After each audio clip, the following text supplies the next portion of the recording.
Many white players are becoming increasingly frustrated with G2 to G3 systems against the Dutch defence. I mean, everybody knows this is the prescribed medicine. Just play G3 and everything will come out all right in the wash. The problem is that over the board it just doesn't seem to work out like that. So lots and lots of white players have turned to the anti-Dutch systems we're going to examine on this video. Maybe white will play knight c3, that's an aggressive move. Maybe bishop g5, that's another method. Could be the Staunton Gambit to e4. Anyway, I'm going to show you antidotes against each of these and more, and we'll find that black can fight successfully against them all. Moreover, invariably in an interesting way. The two knight c3 variation of the anti-Dutch is at first sight very threatening. Now, as most Dutch players know, it's undesirable to allow white a free hand in the centre with e2 to e4, because obviously that's going to open up black's king side with no advantage to black at all. So the first point of knight c3 is that it threatens the move e2 to e4, and black should try and stop this. He usually does so by playing knight f6, and this is the natural move which I'm going to recommend on this video. Now obviously white could play e4, and that would transpose to the Staunton Gambit, which we'll examine later on this video. But the main line of two knight c3 in this position is bishop to g5. In this position I'm recommending that black establish a firm foothold in the centre with the move 3d5.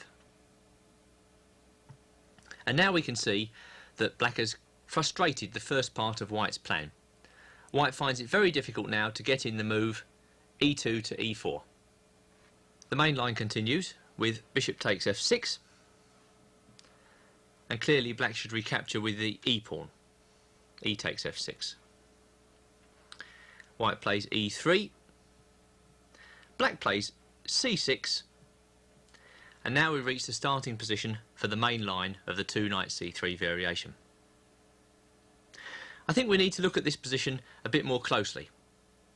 Now, in order to do this, I'd like, if I may, to take all the pieces off the board, just leaving the pawns, and discuss the pawn structure, because that is very relevant to this variation.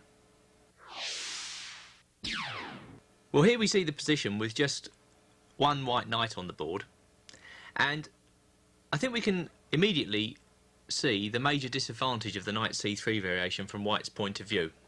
Namely, the knight on c3 blocks the c-pawn.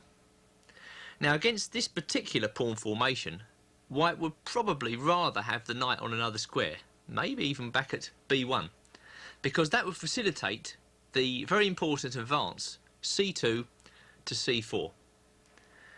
And this is one break that white finds it difficult to achieve in the knight c3 variation, and thus it's a gain for black that white can't do this. Now, if I just replace the pieces as they were, we now have to wonder just how white is going to attack the black position. Now, there are several pawn breaks that he can try and achieve in this position. The first of these is the natural f3 and e4. Now, white can do this, he can try to do this, but it's rarely good, because what generally happens is, you've seen that white's given up the two bishops at an early stage. Black will probably post his bishops like this. And yeah, okay, white can go through with e4, but as soon as he does so, we get a sequence something like this.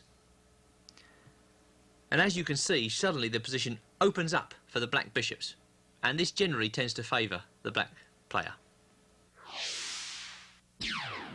Now, there are other ways in which white can try to get the move e3 to e4 in, and they involve getting rid of black's pawn on f5 by playing h3 and then g4.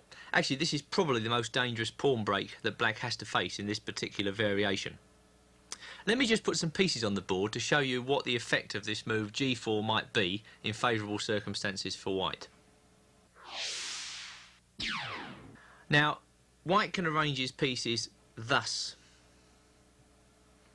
in this particular variation. Let's just imagine the other pieces are on the board, but the relevant thing is that white's bishop on d3 and the queen on f3 are attacking the pawn on f5, and this more or less forces black to play the move g6.